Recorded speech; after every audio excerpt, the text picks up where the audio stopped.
नमस्कार, city light में स्वागत है आप सभी का। मैं हूं आपके साथ श्रवण तंबोली। मुख्यमंत्री शिवराज सिंह चौहान गुरुवार को खंडवा जिले के तीर्थ नगरी ओंकारेश्वर पहुंचे, जहां उन्होंने एनएचडीसी के रेस्ट हाउस में बीजेपी विधायकों, सांसद और पदाधिकारियों से चर्चा की। मुख्यमंत्री जल पर्यटन केंद्र सैलानी में रात्रि विश्राम करेंगे। बताया जा रहा है कि वो शुक्रवार सुबह 8:30 बजे से 11 बजे तक ओंकारेश्वर में ही रहेंगे।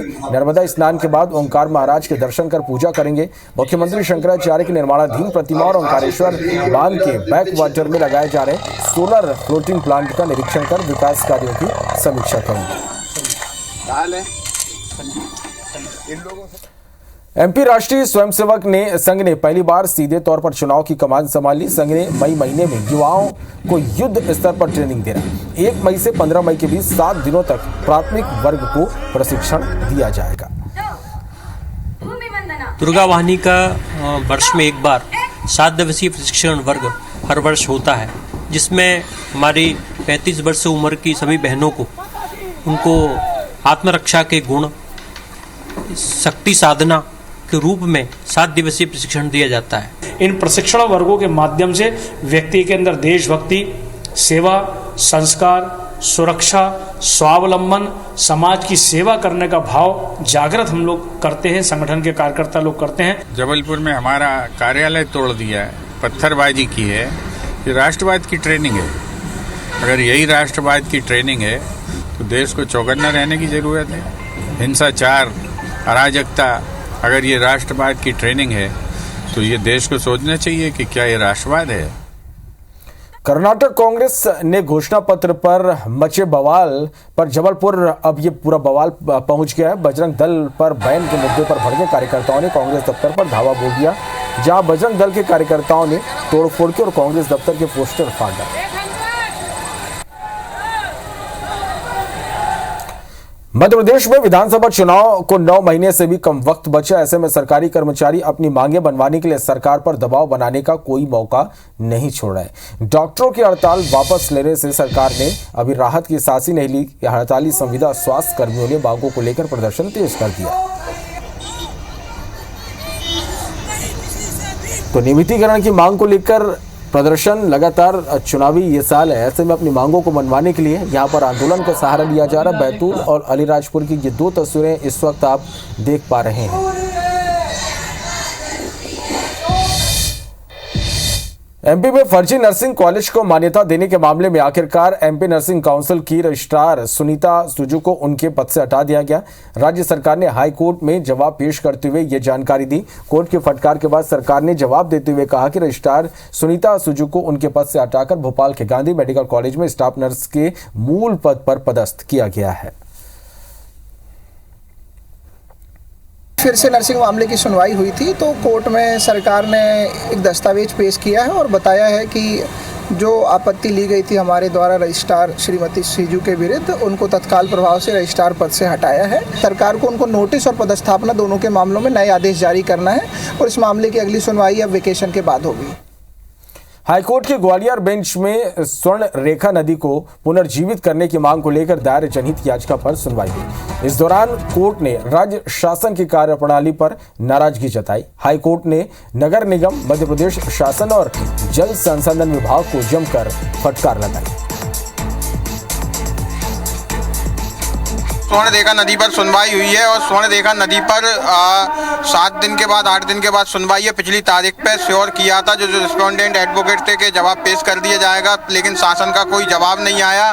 कोर्ट ने नाराजगी जाहिर करते हुए कैसे रोड मैप तैयार होगा, ये कैसे स्वच्छ होगी और कैसे इस पर जो नाले का पानी है वो अलग किया जाए। रायपुर के महापौर एजाज ढेबर ने मेयर इन काउंसिल की बैठक के बाद अधिकारियों पर सनसनीखेज आरोप लगाया। उन्होंने कहा कि अधिकारियों ने विज्ञापन एजेंसी के साथ मिलकर नगर निगम के 27 करोड़ रुपए की शपथ लगाई। महापौर ने आगे कहा कि अधिकारियों ने विज्ञापन agency graceful media private limited को बाकी एजेंसियों ने 3 गुना कम शुल्क पर टेंडर दे दिया। साथ ही जो आकार टेंडर में बताया गया, अधिकारियों ने एजेंसी को उससे 2 गुना आकार के बोर्ड लगाने को दिया। बहुत सारे जितने होर्डिंग्स शहर में लगे हैं तमाम, वो सब में अनियमितताएं पाई गई है। टेंडर उठा के किसी को भी दे दिया गया है। बहुत सारे लोगों की अनियमितताएं पाई गई है उसके लिए मैंने 10 लोगों की करीब 7 लोगों की मैंने समिति बनाई है। 27 करोड़ रुपए का मुझे इसमें सीधा इसमें घोटाला दिखता है, ये बोर्ड वाले में जो होर्डिंग्स लगती हैं। सूरजपुर जिले में कांग्रेस के गुटबाजी थमने का नाम नहीं ले रही। बिहारपुर ब्लॉक के 72 कार्यकर्ताओं और पदाधिकारियों ने विधायक, संसदीय सचिव, मंत्री पारसनाथ राजवाड़े और ब्लॉक अध्यक्ष पर गंभीर आरोप लगाए और कैबिनेट मंत्री शिव डहरिया संगठन को सामूहिक इस्तीफा सौंप दिया। वहीं दूसरी ओर विधायक पारसनाथ राजवाड़े ने बताया कि बिहारपुर ब्लॉक की कार्यप्रणाली भंग की जा चुकी है और वर्तमान में वहां कोई भी पदाधिकारी नहीं है। सामूहिक इस्तीफे की बात करने वाले लोग कांग्रेस के सदस्य ही नहीं है। वहीं दूसरी ओर कांग्रेस कार्यकर्ता पार्टी का नियुक्ति पत्र दिखा रहे हैं। बिहारपुर क्षेत्र में वैकल्पिक व्यवस्था के तौर पर वहां पर अधिकृत रूप से कोई ब्लॉक घोषित न पार्टी संगठन से है न राजस्व से है कि कौन कौन लोगों ने इस्तीफा दिया है। पर जो बात आ रही है सामने, उसमें विशेष रूप से गोरखनाथ पाठक का जो इंटरेस्ट है वो हमारे पार्टी का सदस्य ही नहीं है। रायपुर नगर निगम में बुधवार को मेयर इन काउंसिल की बैठक संपन्न हुई। बैठक में शहर विकास से जुड़े 27 से ज्यादा एजेंडों पर चर्चा हुई। मुख्य विषयों में शहर के अलग अलग इलाकों में डामरीकरण, गार्डन के सौंदर्यीकरण, तालाबों के सौंदर्यीकरण के विषय समेत सर्वसम्मति से पास किए गए। सरोना ट्रेंचिंग ग्राउंड में जमा कचरे के निष्पादन के ठेका और अग्रसेन चौक के पास निगम की जमीन कब्जाधारियों को देने का विषय एक बार फिर से सदस्यों के विरोध के बाद खारिज कर दिया। इसके अलावा 500 सीटर बीपीओ सेंटर, मोवा इलाके में गारमेंट फैक्ट्री को जल्द शुरू करने की बात कही गई। देखिए, जयमासी के 25 एजेंडों पे लगभग आज चर्चा हुई है, बहुत सार्थक चर्चा हुई है, जिसमें प्रमुख रूप से गाड़ी खरीदी का, 15-20 से डामरीकरण का और 15-20 से गार्डनों का सौंदर्यीकरण का। उसके अलावा बीपीओ सेंटर रायपुर शहर में भी हम लोगों को वो चीज देखने को मिलेगा। कम से कम 500 लोगों को उसमें रोजगार मिलेगा। उसके अलावा गवर्नमेंट फैक्ट्री को भी हमने पास किया। दिल्ली के जंतर मंतर पर धरने पर बैठे पहलवानों की याचिका पर सुप्रीम कोर्ट में सुनवाई हुई। सुप्रीम कोर्ट का कहना है कि याचिका का उद्देश्य एफआईआर दर्ज करवाना था, जो पूरा हो चुका है, इसलिए मामले की सुनवाई यही पूरी की जाती है। अगर आगे कोई और मसला आता है तो पहलवान हाई कोर्ट या संबंधित मजिस्ट्रेट की कोर्ट में जा सकते हैं। यानी सुप्रीम कोर्ट में पहलवानों का केस बंद हो गया। इधर बुधवार देर रात यहां कुछ ऐसा हुआ कि रेसलर बजरंग पुनिया ने अपना मेडल केंद्र सरकार को वापस करने की चेतावनी दी है।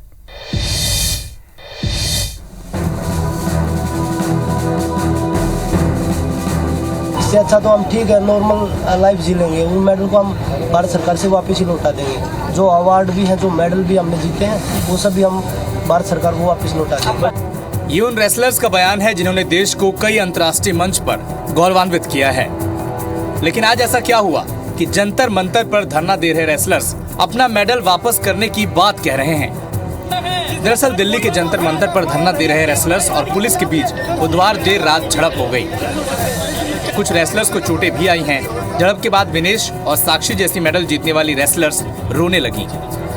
पहलवानों का आरोप है कि बारिश के चलते जब सड़क गीली हो गई थी तब धरना स्थल पर कुछ लोग बिस्तर लेकर पहुंचे, जिन्हें पुलिस वालों ने रोक लिया।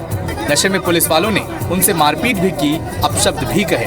फिर फोल्डिंग हमारे हाथों से छीनने लग गया। फिर हमें लड़कियों को भी धक्का देने लग गया। वो कभी उधर ऐसे करने लग गया। फिर हम बोलने लगे कैसे कैसे बदतमीजी कर रहे हो आप ये सब। तो फिर वो अपने वो याद था भाई, वो रुका नहीं। तब तक मतलब कोई भी महिला कांस्टेबल वहाँ पे नहीं आई थी, ना उन्होंने बुलाई। तभी उन्होंने मुड़ के मेरे को बहन की गाली दी। जैसे उन्होंने गाली दी, मैंने अपने बाली कैसे दे दी मेरे को। हंगामे के कुछ देर बाद रेसलर्स ने प्रेस कॉन्फ्रेंस की। इस दौरान विनेश और साक्षी रोने लगी। उन्होंने कहा कि देश के लिए मेडल क्या यही दिन देखने के लिए लाए गए थे। सभी ने ज्यादा से ज्यादा लोगों के जंतर मंतर पहुंचने की अपील की, जिसके बाद बजरंग पुनिया ने कहा कि अगर उनकी मांग नहीं मानी जाती तो वो अपना मेडल भारत सरकार को लौटा देंगे। अगर ऐसा ही सम्मान है अगर मेडल का, तो उस मेडल का हम क्या करेंगे। इससे अच्छा तो हम ठीक है नॉर्मल लाइफ जी लेंगे। उन मेडल को हम भारत सरकार से वापस ही लौटा देंगे। जो अवार्ड भी हैं, जो मेडल भी हमने जीते हैं, वो सब भी हम भारत सरकार को वापस लौटा देंगे। दिल्ली के जंतर मंतर में रेसलर्स के लगाए आरोपों के बाद कांग्रेस ने इस मुद्दे को हाथों हाथ लिया। भोपाल में कमलनाथ ने ट्वीट कर रेसलर्स का समर्थन किया और केंद्र सरकार को आड़े हाथों लिया।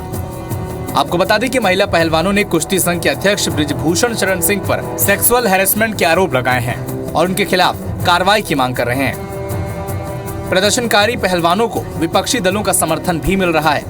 Bureau report IBC 24। 58% आरक्षण पर सुप्रीम कोर्ट के फैसले के बाद छत्तीसगढ़ में नियुक्तियों का दौर जारी है। एक दिन पहले ही सामान्य प्रशासन विभाग की ओर से सुप्रीम कोर्ट के आदेश का हवाला देते हुए रुकी हुई भर्तियां जारी करने का आदेश हुआ। इसके बाद बुधवार को छत्तीसगढ़ लोक सेवा आयोग ने वन सेवा संयुक्त परीक्षा 2020 के लिए इंटरव्यू शेड्यूल जारी कर दिया। 211 पदों पर भर्ती होनी है, जिसके लिए 563 उम्मीदवारों का चयन हुआ। पेसी ने 18 मई से 3 जून के बीच इंटरव्यू शेड्यूल रखा है। जो फॉरेस्ट का इंटरव्यू जो लंबित था उसका हमने शेड्यूल जारी कर दिया है। ये इंटरव्यू जो है वो 18 मई से 3 जून तक चलेगा और इसके बाद जो भी पाइपलाइन में एक के बाद एक जो हमारे रिजल्ट जारी होने हैं लिखित के, उसके लिखित के परिणाम जारी करके हम उसका भी इंटरव्यू तत्काल प्रारंभ। क्या आप सोच सकते हैं कि कोई गांव ऐसा भी हो सकता है जहां बच्चे जवान होने के बाद 40 साल में ही बूढ़े हो जाते हैं, जहां लोग शादी के लिए वर वधू को तरसते हों। जी हां, हम आपको ऐसे गांव के सफर पर लिए चलते हैं। देखिए हमारे रिपोर्ट।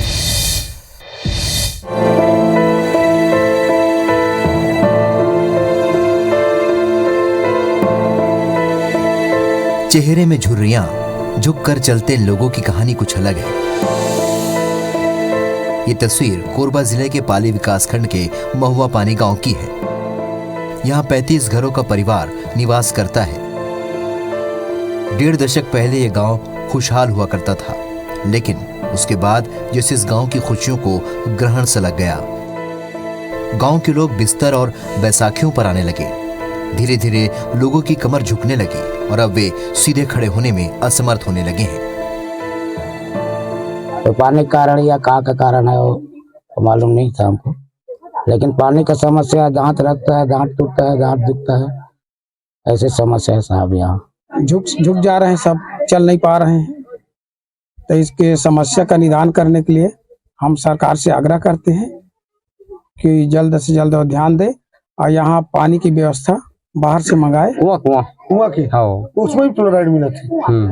टंकी दूर चला थे। गाँव में हैंडपंप वगैरह है ना? कितने हैंडपंप हो गए? दूर थे, चल रहे हैं, चलो बंद हुई से अभी। बीते 15 सालों में गांव के 1/3 लोग रीढ़, हाथ पांव की हड्डियों की बीमारी का शिकार हो गए हैं। 30 से ज्यादा उम्र के लोगों के जोड़ों में दर्द रहता है और 40 की आयु पार करते ही लोग बूढ़े होने लगते हैं। किशोरावस्था में ही बच्चों के दांतों में पीलापन, दांत झड़ना शुरू हो जाता है। गांव के लोगों का कहना है कि पानी में फ्लोराइड की अधिकता की वजह से ऐसे हालात बने हैं। यहाँ हैंडपंप से निकलने वाले पानी में फ्लोराइड की मात्रा ज्यादा है।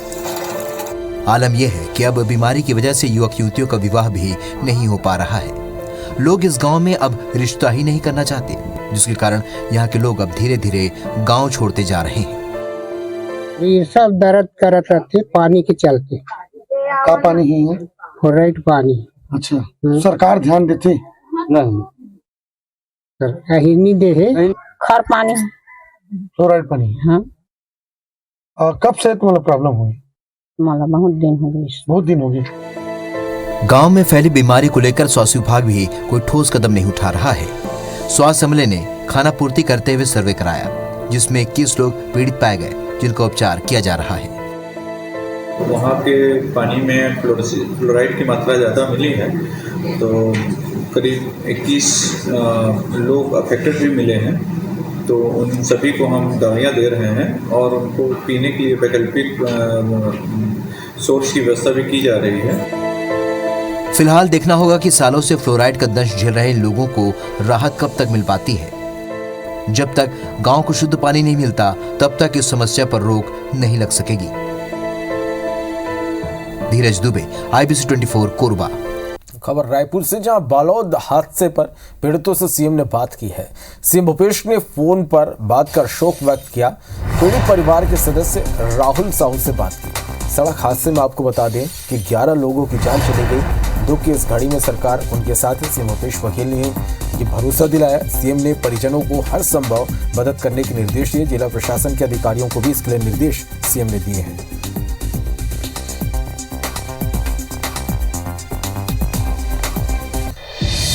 चलिए बढ़ते आगे, कुछ खबरों को विस्तार से देखते हैं। इंदौर के नए मास्टर प्लान की कवायद अभी चल रही है। वहीं दूसरी ओर नगर निगम ने अब वार्डों का मास्टर प्लान बनाने की तैयारी कर ली। नगर निगम सभी वार्डों की वर्तमान स्थिति का सर्वे कराने के साथ ही वहां किस तरह से सुविधाओं को विकसित किया जा सकता है, इसका रोड मैप तैयार कर रही है। इसको लेकर महापौर पुष्यमित्र भार्गव ने अधिकारियों के साथ बैठक की। बता दें कि कंसल्टेंट के माध्यम से प्रत्येक वार्ड के गली मोहल्लों का सर्वे करवाकर यह मास्टर प्लान तैयार किए जाएंगे। महापौर पुष्यमित्र भार्गव ने बताया कि बैठक में अधिकारियों को निर्देश दिए गए कि वे वार्डों के अलग अलग मास्टर प्लान तैयार करने में जुट जाएं। मास्टर प्लान में हर वार्ड के हर मोहल्ले और गलियों की पूरी जानकारी होगी। वार्ड की सड़कें, पुल पुनिया, गार्डन और चौराहे आदि की जानकारियों को भी रखा जाएगा। ऐसे निगम भविष्य में वार्डों के विकास को स्वरूप दिया जाएगा। हम प्रयास कर रहे हैं, ये प्लान का मास्टर प्लान बनाने का उद्देश्य यही है कि इंदौर नगर निगम के जितने अलग अलग विभाग हैं, चाहे रोड और ड्रेनेज, सीवरेज, पानी, इन सब के बीच भी एक कोऑर्डिनेशन हो जाए, एक प्लान उनके पास रहे कि इस प्रकार के काम को लेकर आगे बढ़ना है। स्वच्छता सर्वेक्षण प्रायोरिटी के साथ प्राथमिकता से पूरा नगर निगम इसके लिए लगा हुआ है। बढ़ते आगे, भोपाल नगर निगम ने अपने एक अजीब कारनामे से पुराने भोपाल के कमला पार्क रहवासियों को नाराज कर दिया। दरअसल निगम कमिश्नर स्वास्थ्य विभाग के कार्यालय में शराब दुकान खुलवा रहे हैं और इसका जायजा लिया हमारे सहयोगी ब्रिजेश जैन ने। भोपाल में भी शराब की दुकानें अजब गजब तरीके से खोली जा रही हैं। भोपाल शहर में औषधालय में मदिरालय खोलने का मामला सामने आया है। देखिए, इस वक्त मैं मौजूद हूँ पुराने भोपाल के एक इलाके में, जहां पर क्षेत्रीय संचालक का और स्वास्थ्य विभाग की जो लैब है मलेरिया जांच की, वो यहाँ पर है और उसके बाजू में जो खाली जगह पिछले हिस्से में पड़ी हुई है, यहाँ शराब दुकान खोलने की तैयारी है। कुछ मैनेजर हैं, आप बताएंगे कि शराब की दुकान यहाँ खोलने की परमिशन मिल गई है क्या? परमिशन मिल गई ना हमारे। किससे परमिशन ली आपने? ये नगर निगम आयुक्त से। ये देखिए, नगर निगम आयुक्त का ये साइन किया हुआ लेटर है और इन्होंने परमिशन दी है कि पुराना किला मदिरा दुकान को नगर निगम की भूमि शेड नुमा उपलब्ध कराने के बाबत, और ये पूरा जिक्र भी है। ये देखिए, नगर निगम ने लिखित में परमिशन दी हुई है। रहवासी और खासतौर से महिलाएं और बच्चे जो हैं, वो बड़ी संख्या में इस बात का विरोध कर रहे हैं कि आखिर सरकारी कार्यालय में और स्वास्थ्य विभाग की डिस्पेंसरी में मंत्रालय क्यों बनाया जा रहा है। आप बताइए, विरोध कर रहे हैं, उनके पास तो नगर निगम की लिखित परमिशन है और आप तो खुद पार्षद हैं। नगर निगम को, कमिश्नर को कोई परमिशन नहीं है। इस कलेक्टर के माध्यम से परमिशन होती है और ये परमिशन वाली दुकान नहीं है, ये शिफ्टिंग वाली दुकान है। वार्ड नंबर 22 का जो हाता है उसको यहाँ शिफ्ट किया जा रहा है। भोपाल शहर के अंदर कहीं जगह नहीं मिली। यहाँ पर विसर्जन घाट है, यहाँ पर दुर्गा जी का विसर्जन होता है, यहाँ गणेश जी का विसर्जन होता है, यहाँ पर है ना ताजिए ठंडे होते हैं। यहाँ पर आर्च ब्रिज बनाया गया था सिर्फ इसलिए कि रानी कमलापति का सम्मान के लिए। यहाँ पर मुख्यमंत्री जी आए थे, लोगों के घर टूटे थे, लोगों ने घर इसलिए दिए थे अपने तोड़कर सरकार को कि यहाँ पर ब्रिज बनेगा, लोगों को सुविधा होगी। ब्रिज जहाँ पर एक तरफा वन वे, वहाँ पर आप है ना लड़कियों को निकलने में कितनी दुश्वारी होगी और लड़कियों को छेड़ा जाएगा। शराबी आए दिन उनको कोई ना कोई तंज कसेंगे। तो क्या ऐसी परिस्थितियों के अंदर ऐसी जगह के ऊपर शराब की दुकान खुलना जायज है? कहीं ना कहीं प्रशासन को देखना होगा कि स्थानीय लोगों की जो नाराजगी है वो सामने जो आ रही है, तो वो नाराज ना हो और जो शिफ्टिंग शराब की दुकानों की हो रही है वो ठीक और उचित स्थान पर हो सके। कैमरा पर्सन अजय मालवीय के साथ ब्रिजेश जैन, IBC 24 भोपाल। तो इसी के साथ फिलहाल इस बुलेटिन में इतना ही। नमस्कार।